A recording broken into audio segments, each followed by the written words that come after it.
श्री विष्णु पुराण प्रथम अंश का 7वां अध्याय।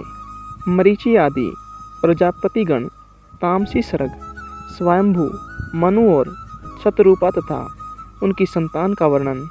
श्री पराशर जी बोले, फिर उन प्रजापति के ध्यान करने पर उनके देह स्वरूप भूतों से उत्पन्न हुए शरीर और इंद्रियों के सहित मानस प्रजा उत्पन्न हुई। उस समय मतिमान ब्रह्मा जी के जड़ शरीर से ही चेतन जीवों का प्रादुर्भाव हुआ। मैंने पहले जिनका वर्णन किया है, देवताओं से लेकर स्थावर पर्यंत वे सभी त्रिगुणात्मक चर और अचर जीव इसी प्रकार उत्पन्न हुए। जब महाबुद्धिमान प्रजापति की वह प्रजा पुत्र पुत्रवधी कर्म से और न बढ़ी, तब उन्होंने भृगु, पुलस्त्य, पुलह, कृतु, अंगिरा, मरीचि, दक्ष, अत्रि और वशिष्ठ इन अपने ही सदर्श अन्य मानस पुत्रों की सृष्टि की। पुराणों में ये 9 ब्रह्मा माने गए हैं। फिर ख्याति, भूति, संभूति, क्षमा, प्रीति, संति, ऊर्जा, अनसूया तथा प्रसूति इन 9 कन्याओं को उत्पन्न कर इन्हें उन महात्माओं को तुम इनकी पत्नी हो ऐसा कहकर सौंप दिया। ब्रह्मा जी ने पहले जिन सन्नादि को उत्पन्न किया था, वे निरपेक्ष होने के कारण संतान और संसार आदि में प्रवृत्त नहीं हुए। वे सभी ज्ञान संपन्न, विरक्त और मत्सरादि दोषों से रहित थे। उन महात्माओं को संसार रचना से ब्रह्मा जी त्रिलोकी को भस्म कर देने वाला महान क्रोध उत्पन्न हुआ। हे मुने, उन ब्रह्मा जी के क्रोध के कारण संपूर्ण त्रिलोकी ज्वालामालाओं से अत्यंत देदीप्यमान हो गई। उस समय उनकी टेढ़ी भरकुटी और क्रोध संतप्त ललाट से दोपहर के सूर्य के समान प्रकाशमान रुद्र की उत्पत्ति हुई। उसका अति प्रचंड शरीर आधा नर और आधा नारी रूप था। तब ब्रह्मा जी अपने शरीर का विभाग कर ऐसा कहकर अंतर्धान हो गए। ऐसा कहे जाने पर उस रुद्र ने अपने शरीर सत स्त्री और पुरुष दोनों भागों को अलग अलग कर दिया और फिर पुरुष भाग को 11 भागों में विभाजित किया तथा स्त्री भाग को सौम्य, क्रूर, शांत अशांत और श्याम गौर आदि कई रूपों में विभाजित कर दिया। तदंतर हे द्विज, अपने से उत्पन्न अपने ही स्वरूप स्वयंभू को ब्रह्मा जी ने प्रजा पालन के लिए प्रथम मनु बनाया। उन स्वयंभू मनु ने अपने ही साथ उत्पन्न हुई तप के कारण निष्पाप शतरूपा नाम की स्त्री को अपनी पत्नी रूप में ग्रहण किया। हे धर्मज्ञ, उन स्वयंभू मनु से शतरूपा देवी ने प्रियव्रत और उतानपाद नामक 2 पुत्र तथा उदार रूप और गुणों से संपन्न प्रसूति और आकुति नाम की 2 कन्याएं उत्पन्न की। उनमें से प्रसूति को दक्ष के साथ तथा आकुति को रुचि प्रजापति के साथ विवाहित कर दिया। हे महाभाग, रुचि प्रजापति ने उसे ग्रहण कर लिया। तब उन दंपति के यज्ञ और दक्षिणा ये युगल जुड़वा संतान उत्पन्न हुई। यज्ञ की दक्षिणा से 12 पुत्र हुए, जो स्वयंभू मनवंतर से वाम नाम के देवता कहलाए तथा दक्ष ने प्रसूति से 24 कन्याएं उत्पन्न की। मुझसे उनके शुभ नाम सुनो। श्रद्धा, लक्ष्मी, धृति, तुष्टि, मेधा, पुष्टि, क्रिया, बुद्धि, लज्जा, वपु, शांति, सिद्धि और कीर्ति।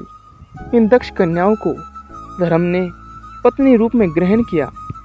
इनसे छोटी शेष 11 कन्याएं ख्याति, सती, संभूति, स्मृति, प्रीति, क्षमा, संतति, अनसूया, ऊर्जा, स्वाहा और शवधा थी। हे मुनिवर, ख्याति को भृगु, सती को शिव, संभूति को मरीचि, स्मृति को अंगिरा, प्रीति को पुलस्त्य क्षमा को पुलह, संतति को क्रतु, अनसुया को अतरी, ऊर्जा को वशिष्ठ, स्वाहा को अग्नि और श्रद्धा को पितरों ने ग्रहण किया। श्रद्धा से काम चला, लक्ष्मी से द्रप, धरती से नियम, तुष्टि से संतोष और पुष्टि से लोभ की उत्पत्ति हुई तथा मेधा से श्रुत, क्रिया से दंड, बुद्धि से बोध, लज्जा से विनय, वपु से व्यवसाय, शांति से क्षेम, सिद्धि से सुख और कीर्ति से यश का जन्म हुआ। यही धर्म के पुत्र है। रति ने काम से धर्म के पुत्र हर्ष को उत्पन्न किया। अधर्म की स्त्री हिंसा थी, उससे अनर्थ नामक पुत्र और निकृति नाम की कन्या उत्पन्न हुई। उन दोनों से भय और नरक नाम के पुत्र तथा उनकी पत्नियां माया और वेदना नाम की कन्याएं हुई। उनमें से माया ने समस्त प्राणियों का संहार करता मृत्यु नामक पुत्र उत्पन्न किया।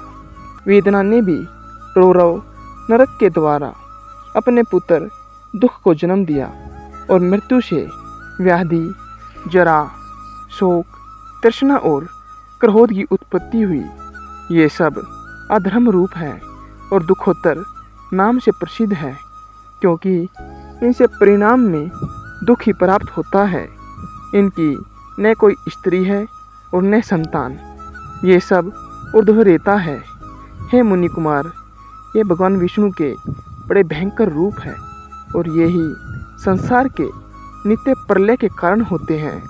हे महाभाग, दक्ष, मरीचि, अत्रि और भृगु आदि प्रजापतिगण इस जगत के नित्य स्वर्ग के कारण हैं तथा मनु और मनु के पराक्रमी, सन्मार्ग परायण और शूरवीर पुत्र राजागण इस संसार की नित्य स्थिति के कारण हैं। श्री मैत्रेय जी बोले, हे ब्रह्मन, आपने जो नित्य स्थिति, नित्य स्वर्ग और नित्य प्रलय का उल्लेख किया, सो कृपा करके मुझसे इनका स्वरूप वर्णन कीजिए। श्री पराशर जी बोले, जिनकी गति कहीं नहीं रुकती, वे अचिंतात्मा सर्वव्यापक भगवान मधुसूदन निरंतर इन मनु आदि रूपों से संसार की उत्पत्ति, स्थिति और नाश करते रहते हैं। हे द्विज, समस्त भूतों का 4 प्रकार का प्रलय है: नैमित्तिक, प्राकृतिक, आत्यंतिक और नित्य। उनमें से नैमित्तिक प्रलय ही ब्रह्मा प्रलय है, जिसमें जगत उत्पत्ति प्रलय में ब्रह्मांड प्रकृति में लीन हो जाता है। ज्ञान के द्वारा योगी का परमात्मा में लीन हो जाना आंतरिक प्रलय है और रात दिन जो भूतों का क्षय होता है वह नित्य प्रलय है। प्रकृति से महत्ववादी कर्म से जो सृष्टि होती है वह प्राकृतिक सृष्टि कहलाती है और अवान्तर प्रलय के अनंतर जो ब्रह्मा के द्वारा चराचर जगत की उत्पत्ति होती है वह दिन दिनी सृष्टि कही जाती है। हे मुनिश्रेष्ठ, जिसमें प्रतिदिन प्राणियों की उत्पत्ति होती रहती है उसे पुराणार्थ में कुशल महानुभावों ने नित्य सृष्टि कहा है। इस प्रकार समस्त शरीर में स्थित भूत भावन भगवान विष्णु जगत की उत्पत्ति, स्थिति और प्रलय करते रहते हैं। हे मित्र, सृष्टि, स्थिति और विनाश की इन वैष्णवी शक्तियों का समस्त शरीरों में समान भाव से अहर्निश संचार होता रहता है। ए ब्राह्मण, ये तीनों महती शक्तियाँ त्रिगुणमयी हैं। अतः जो उन तीनों गुणों का अतिक्रमण कर जाता है वह परम पद को ही प्राप्त कर लेता है, फिर जन्म मरण आदि के चक्कर में नहीं पड़ता। यहाँ विष्णु पुराण का प्रथम अंश का 7वां अध्याय समाप्त होता है।